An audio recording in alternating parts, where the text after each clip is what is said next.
जो आदमी इतनी तीव्रता और कमिटमेंट के साथ काम कर रहा है वो ऐसा इसलिए नहीं कर रहा कि उसे फल नहीं चाहिए। प्रॉब्लम ये है कि आपने कृष्ण की बात को राजा के सेवक के शब्दों में सुना है। आप जीवन में चाहे जो भी करना चाहें, आपके लक्ष्य होते हैं, चाहे आर्ट हो, म्यूजिक हो, आध्यात्म हो, राजनीति हो, बिजनेस हो, आपको लगता है आप कुछ भी महत्वपूर्ण कर पाएंगे। वो बस यही तो कह रहे हैं।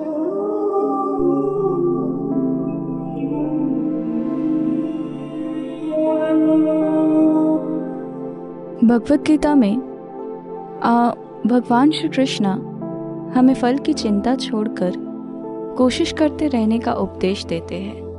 पर मुझे काम करते जाना और नतीजों पर ध्यान ना देना बहुत ज़्यादा मुश्किल लगता है, और मैं जानना चाहती हूँ कि हम ये कैसे करें, बिना फल के बारे में सोचे कैसे बस प्रयास करते रहे।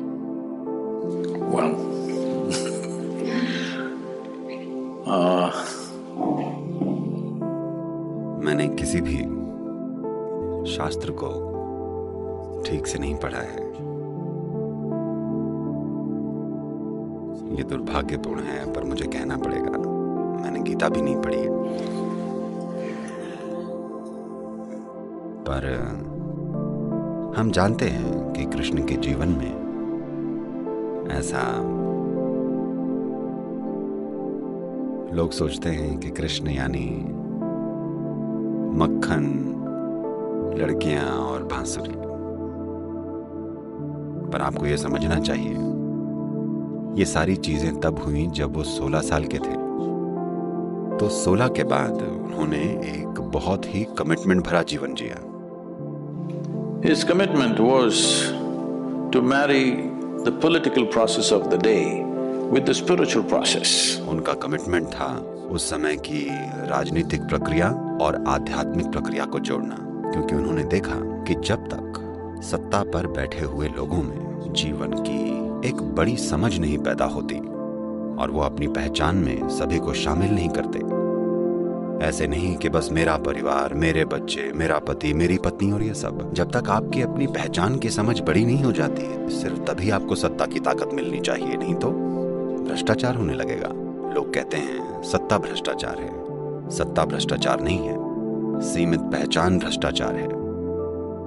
उनको लगता है वो सही काम कर रहे हैं और वो हर समय भयानक काम कर रहे हैं, क्योंकि उनकी पहचान इतनी छोटी है। तो कृष्ण इसे बदलने की कोशिश कर रहे थे। ये उनके पूरे जीवन का मिशन था और वो हमेशा फल को पाने के लिए काम करते रहे।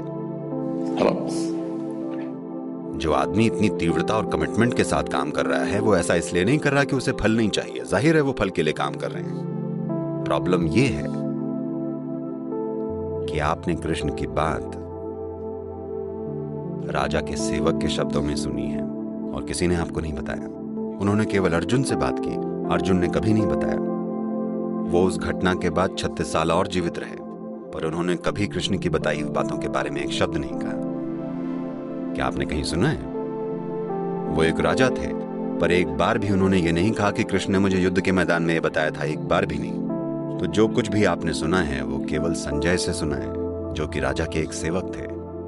आपको राजा के सेवक के गुण को समझना चाहिए, वो बड़े भरोसेमंद होते हैं। देखिए, अगर आप मान लीजिए आपके पति या पत्नी या बच्चों ने कुछ देखा और वो आकर आपको बताएंगे, वो अपनी तरफ से कुछ मसाला जोड़कर आपको बताएंगे। ऐसा होना हर इंसान के लिए स्वाभाविक है। उनकी अपनी राय, विचार, दूसरी चीजें अपने आप उनकी बातों में शामिल हो जाएंगी। पर राजा का सेवक ट्रेंड होता है कि वो कभी अपनी राय ना जोड़े, वरना उसका सिर कलम होगा। वो एक एक शब्द वैसा ही दोहराएगा जैसा कहा गया है। तो वो एक तरह के प्राचीन टेप रिकॉर्डर हैं। ओके, वो रिकॉर्डिंग कर रहे हैं और बस राजा को बता रहे हैं कृष्ण ये कह रहे हैं, पर कोई संदर्भ प्रसंग नहीं है। जब दो लोगों के बीच बहुत गहरा संबंध होता है तब बातें अलग तरह की होती हैं। अगर दो प्रेमी कुछ कर रहे हैं, एक दूसरे से बातें कर रहे हैं, तो शायद किसी को लगे वो लड़ रहे हैं, पर उनका लव अफेयर चल रहा है। तो ये कृष्ण और अर्जुन के बीच एक लव अफेयर जैसा है, क्योंकि वो एक दूसरे को बहुत घनिष्ठता से जानते हैं। तो वो एक खास तरह की भाषा में बोल रहे हैं। और राजा का सेवक होने के नाते संजय एक एक शब्द सुनकर संदर्भ को जाने या उसको अनुभव के स्तर पर समझे या जाने बिना संजय बता रहे हैं। और अब ये समझने के बाद देखिए, मूल रूप से बात बस इतनी सी है, आप जीवन में जो भी करना चाहते हैं आपके लक्ष्य होते हैं। आप किस तरह के लक्ष्य बनाएंगे? अभी आप यूनिवर्सिटी में हैं, आप किस तरह के लक्ष्य बनाएंगे? जितना आप पहले से जानते हैं आप उसे थोड़ा बहुत बढ़ा चढ़ा देंगे और सोचेंगे ये आपके जीवन का बड़ा लक्ष्य है। आमतौर पर लोग इसे एम्बिशन कहते हैं, मैं इसे कॉन्स्टिपेशन कहता हूं, क्योंकि आप जीवन को थोड़ा थोड़ा करके संभालने की कोशिश कर रहे हैं, बिल्कुल कब्ज की तरह। अगर आपका एक लक्ष्य है तो आपका लक्ष्य कोई बिल्कुल नई चीज नहीं हो सकता। आप जो पहले से जानते हैं आपका लक्ष्य बस उसका एक बड़ा रूप होगा, है या नहीं? क्या आप कोई ऐसा लक्ष्य सोच सकते हैं जिसके बारे में आप कुछ नहीं जानते? ये कैसे संभव होगा? तो वो क्या कह रहे हैं समझिएगा, कि आपने एक दिशा चुन ली है, लेकिन You have to be dedicated to the process. Otherwise, goal will just be hallucination. आपको प्रोसेस को लेकर समर्पित होना पड़ेगा, वरना लक्ष्य केवल एक भ्रम रह जाएगा। अगर आप एक काम कीजिए, ऐसा कीजिए, बस ये वाली सांस मत लीजिए, अगली वाली लीजिए। मैं देखूं तो? मैं नहीं कर सकती। बस यही तो वो कह रहे हैं। वो कह रहे हैं ये कदम ठीक से उठाए बिना आप लक्ष्य के बारे में भ्रमित होने लगते हैं। ऐसे कैसे चलेगा? योग में हम इसे बहुत सरलता से कहते हैं। हम कहते हैं अगर आपकी एक आंख लक्ष्य पर हो तो रास्ता ढूंढने के लिए बस एक ही आंख बचेगी, ऐसा करना बेकार है, बस। तो वो ये कह रहे हैं कि लड़ाई में अगर आप सक्षम नहीं हैं तो ऐसा नहीं है कि आपका इंक्रीमेंट या प्रमोशन नहीं हो पाएगा, आप बस मार दिए जाएंगे। हेलो।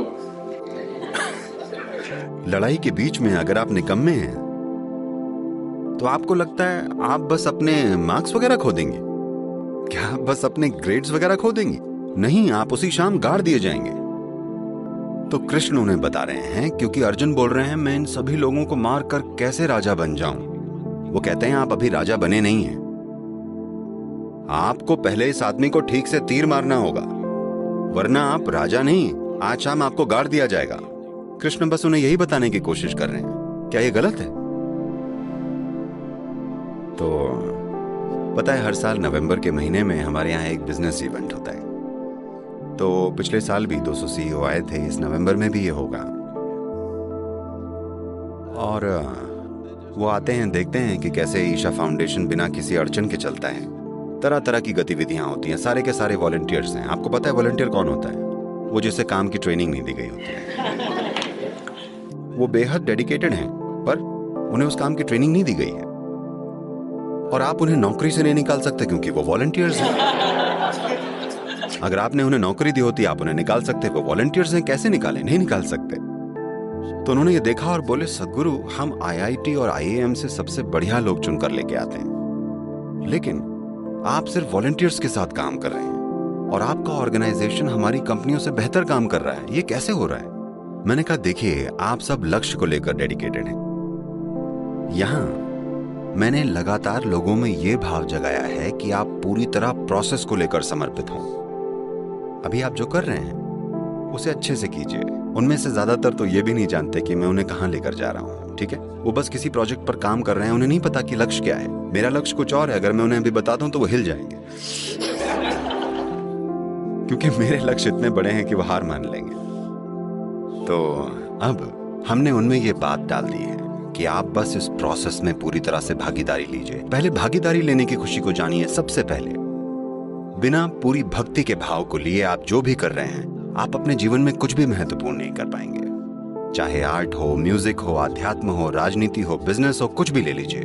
बिना उस प्रोसेस के प्रति समर्पित हुए आप जो भी काम कर रहे हैं, आपको लगता है आप कुछ भी महत्वपूर्ण कर सकते हैं? कृष्ण बस यही तो कह रहे हैं।